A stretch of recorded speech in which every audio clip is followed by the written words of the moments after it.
Existe algo profundamente retorcido en cómo nos relacionamos con nuestras propias equivocaciones.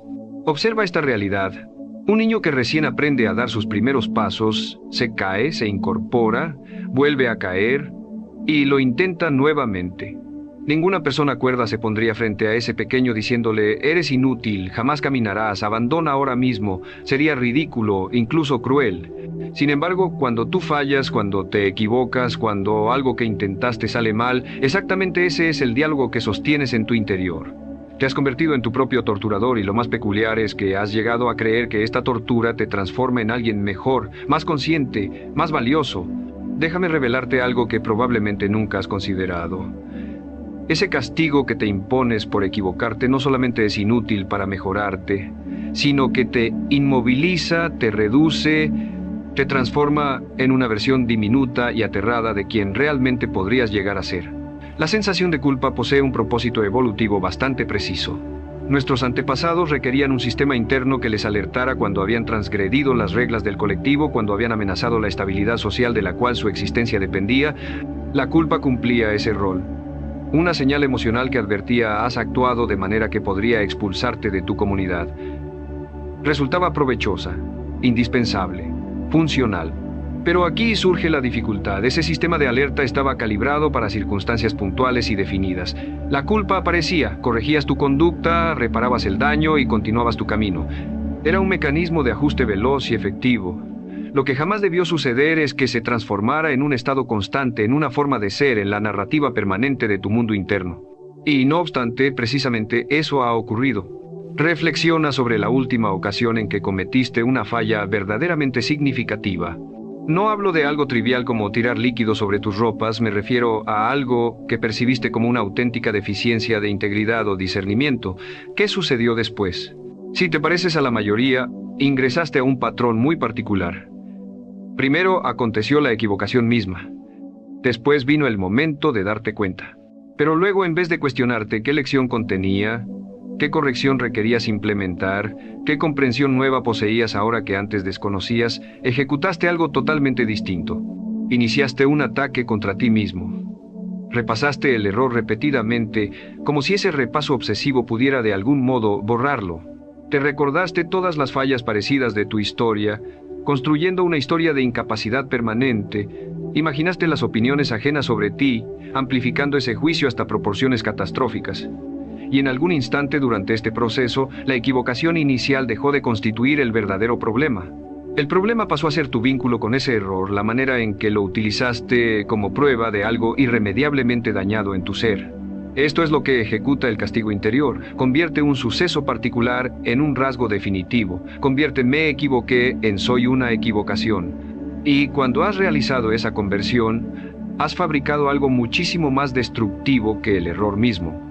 Porque ahora no estás enfrentando únicamente las repercusiones naturales de una decisión desacertada, estás atravesando una crisis de identidad completa. Has tomado un hecho y lo has convertido en un juicio sobre tu valía como individuo. Los filósofos estoicos comprendían esta separación con una lucidez que hemos extraviado. Marco Aurelio reflexionó sobre la distinción entre el obstáculo y nuestro pensamiento acerca del obstáculo. El acontecimiento es imparcial, sostenía. Es nuestra lectura, nuestro veredicto sobre el acontecimiento lo que genera el tormento. Una equivocación es meramente información. Te revela que tu modelo mental de la realidad estaba incompleto o distorsionado en algún sentido. Únicamente eso. No declara nada respecto a tu naturaleza, tu potencial o tu porvenir, excepto si tú determinas que lo hace. Pero existe algo más refinado y más peligroso funcionando aquí. El castigo interior genera una ilusión de dominio. Cuando te golpeas mentalmente por una equivocación, experimentas que estás actuando al respecto.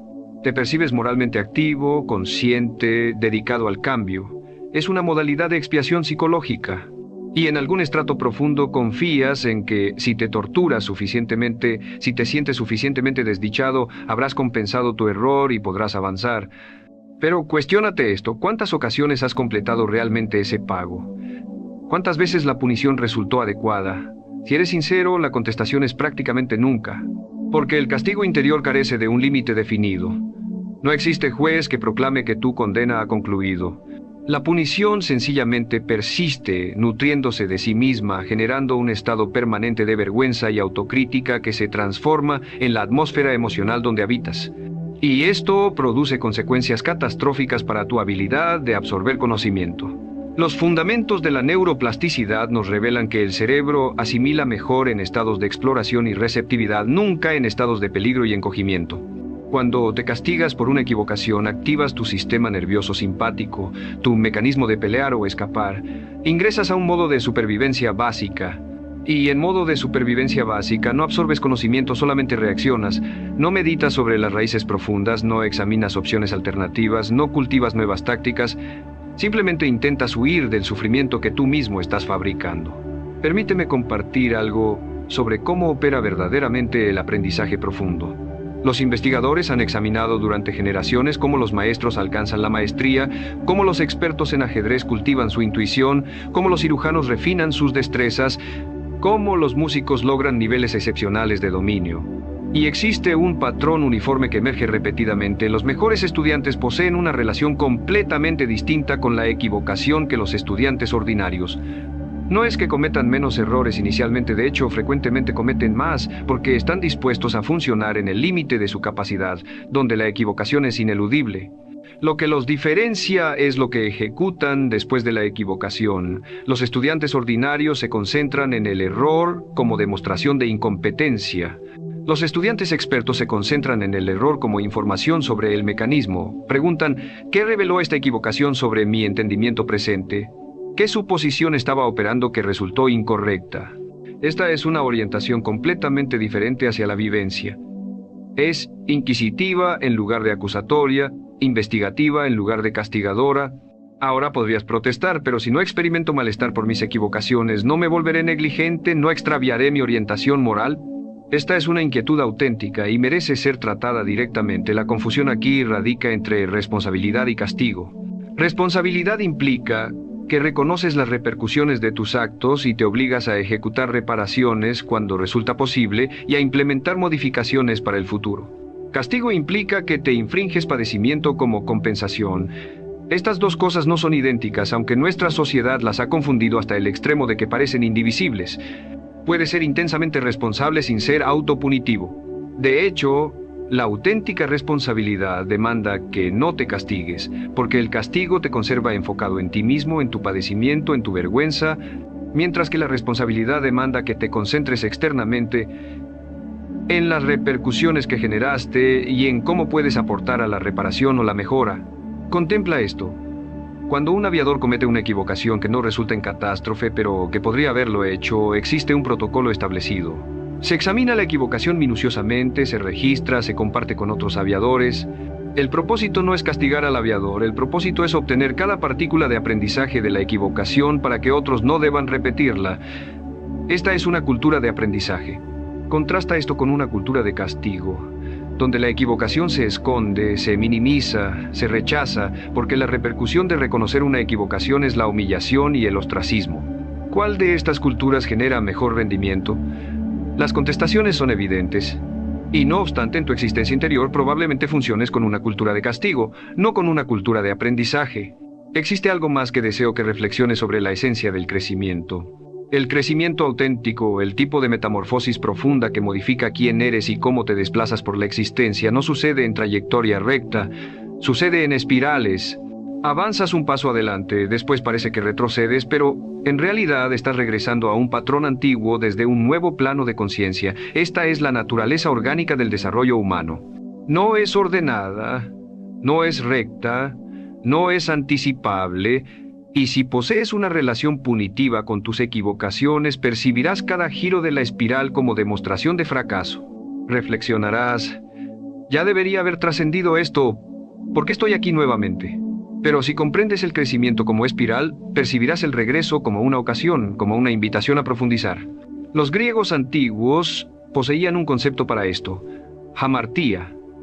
Frecuentemente se interpreta como error trágico, pero su significado primordial es más refinado. Hamartía literalmente implica errar el objetivo, como un arquero que dispara y falla el centro. No implica perversidad moral, no implica defecto de personalidad, sencillamente implica que apuntaste hacia algo y no lo alcanzaste. Y la pregunta pertinente no es ¿qué tan defectuoso eres por haber fallado? La pregunta pertinente es ¿qué modificación requieres implementar en tu siguiente disparo? Esta es una pregunta técnica, no una pregunta existencial. Es una pregunta sobre calibración, sobre aprendizaje, sobre refinamiento. Deseo que ejecutes algo por un instante. Reflexiona sobre alguien en tu existencia que conozcas personalmente, alguien que respetes intensamente, alguien cuya integridad admires. Ahora cuestiónate, ¿esa persona ha cometido equivocaciones? Por supuesto que sí. ¿Has cesado de respetarla por esas equivocaciones? Probablemente no. De hecho, si conoces las equivocaciones que ha cometido y cómo las manejó, probablemente lo respetes aún más porque observaste su habilidad de confrontar las repercusiones con integridad. Entonces, ¿por qué te juzgas a ti mismo con un estándar completamente distinto? Esta doble medida es una de las características más destructivas de la mente autocrítica.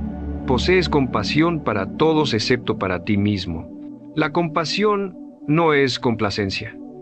Este es otro malentendido fundamental. La compasión no implica que te permitas ejecutar cualquier cosa sin repercusiones. La compasión implica que te tratas a ti mismo con la misma dignidad y respeto que tratarías a cualquier otro ser humano que está luchando, que está aprendiendo. Implica que reconoces tu padecimiento sin amplificarlo innecesariamente. Implica que respondes a tus equivocaciones con la pregunta ¿qué requiero aprender?, en lugar de la declaración soy un fracaso. Estas dos respuestas fabrican trayectorias de existencia completamente distintas.